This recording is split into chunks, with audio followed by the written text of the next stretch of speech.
It's been about half a year, maybe even more, since we released our first album, Dead by Dawn. This one right here.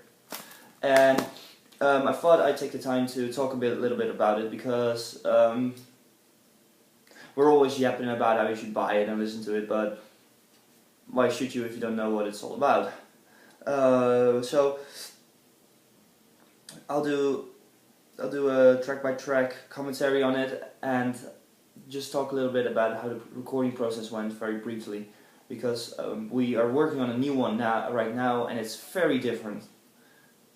We recorded this with all the songs written already, way before we even heard the word album. So what this meant for us was that we just could get in the studio, play our parts, and go home, and it was very quick that way. The only thing that we had to work on were some lyrics, but Mark and I shared the lyric duties for this album. I think it was 50-50. He did 5 and I did he did 4. I did 4 and we shared 1. That's how it went. If technically speaking, I did 5 because there's a bonus track on this one, but good, it doesn't matter. The songs were all written for a live show we had. There were 13 songs written at that point. They were all rooted in something else. Like I had this band with the bassist who plays on this record called Lecter, and some of the songs on this album originate from that. And we had a different incarnation of Henrietta with a singer, and some of the songs originated from that. There was only one song that I wrote for the album. It was Wishful Visions, but also that one had riffs from older songs. So none of this was really specifically written for the album at all. When you look at the track list, I think it's pretty obvious it's a horror themed record, because, well, the cover art, it speaks for itself. The title is Dead by Dawn, the band name is Henrietta, which are both references to Evil Dead 2. And so is the first song, also called Henrietta. There was, if you have the digital version of the album, there is acoustic intro. But when we got to delivering the master to the CD pressing company, we had lost that intro.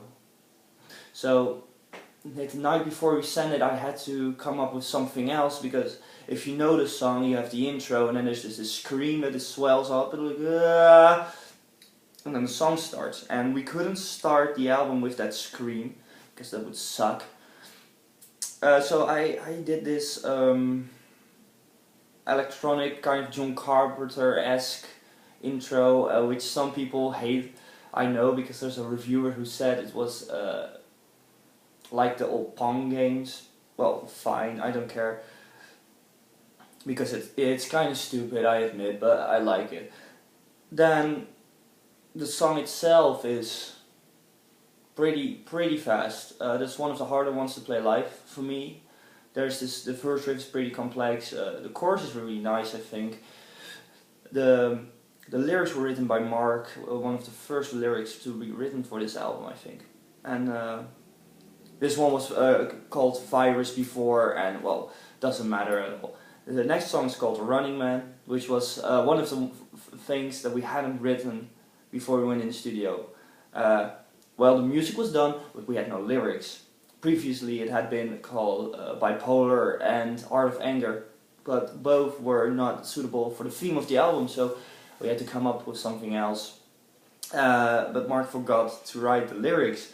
He only had the chorus done, so the day he went to the studio, he just quickly wrote them, and it kind of shows, because there's like, in the second verse he uses the word signal like 5 or 6 times, and it's kind of, when you start listening for it, you'll notice how many times he says it.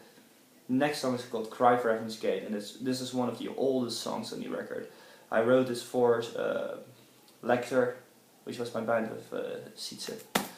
And it is by far the catchiest, more poppy kind of mainstream songs on the album. But the funny thing is, it has had like 4 different versions up to now. We had this Sietse sang it, and it was called Chaos of Us. And Stefan Lipman, who was the previous singer for Henrietta, then called Acceleration, sang it, and it was called Stop This Lecture. I sang it, and it was called Cry for Heaven's Gate already. And on the record, Mark sings it, and it's still called Cry for Heaven's Gate. So. But still, the funny thing is, the third track on the album, Cry for Heaven's Gate, is not the final version of the song, because I think the intro sucks and the mix is just bad. The next song is called Hooks and the Art of Pleasure, and it's about Hellraiser. It's also rooted in Lecter, the band I was in before. It's one of the better songs, I think. It's pretty complex, and it's in the beginning, it's fast, it's... I like the lyrics a lot. It's probably one of the better ones I wrote for this album. The next one is called Midnight Neutering, and that has gotten some attention because of the weird title. It's just, God, Mark has such a gift for coming up with these weird, quirky, like, demented, awful things, and it's great because this was a song that we watched the film Planet Terror, and there was this one scene in the beginning where they cut off the guy's balls and you had the moon and shit. And Mark kind of took that image and wrote Midnight Neutering to that. And musically speaking, it's a lot more classic thrash than the rest of the album, I think. It's pretty good, it's a nice breakdown. Pretty happy with that one. We're gonna play it live on an upcoming tour for the first time, so that's exciting. The next one is Apparitions in the Fog, and it's yet another John Carpenter inspired moment on the album. The lyrics are about this film, The Fog. Personally, I think we had kind of doubts to put it on the album because it's kind of weird in the sense that it's more like classic heavy metal than the more extreme metal vibes of the rest of the songs. But people seem to like it. We're playing it live is always a joy, and people seem to react to it very nicely, so that's good. The next one is called Wishful Visions, and it's about the obscure film Wishmaster. And Mark was assigned to write the lyrics for this, but he didn't watch the film. He just looked up the plot on Wikipedia or whatever, and wrote the lyrics that way. And I didn't notice because that's how good they are. That's one of the catchier songs. I think the better, melodically speaking, it's the best song on the album. I'm very happy with how that one turned out. The next one is Book of the Dead, and we decided not to play it live after the album was done because I thought it was subpar, but once again I was proven wrong because people did seem to like it, and it's back in the set now. It's about our favorite film, Army of Darkness, and it's pretty old as well. It was for a project that I had with Mark called Doodgraver. So it's like also like 2 years old or something before we recorded, so at this point it's like 3 years old. Then we have They Live, which is the oldest piece of music that is on this album. This song has a riff in it that I wrote back when I was like 13, so that's 4 years ago. We played parts of this with the first incarnation of the band called Smackmug with a totally different lineup, and it wasn't at all any kind of serious thing. It was just kind of bullshitting around, but parts of that did make it to the album because they were good. And They Live is one of them, once again, a John Carpenter inspired tune. Besides that, it is more of a riff-heavy song. There's a lot of guitar playing going on. Not necessarily solo-wise, because there's only one solo, and it's pretty short. But there's so many riffs, and man, this song has it's rooted everywhere. I just took little pieces of everything we had done before and mishmashed it into this one big song. Very happy with how it turned out. Then officially, when you don't have the CD version, this would be the last track. It's Gore Overlord. And Gore Overlord started as a totally unrelated thing. We had we had some problems with the band up to that point, so I was looking to collaborate with other people a bit. And once I wrote this jazzy kind of riff,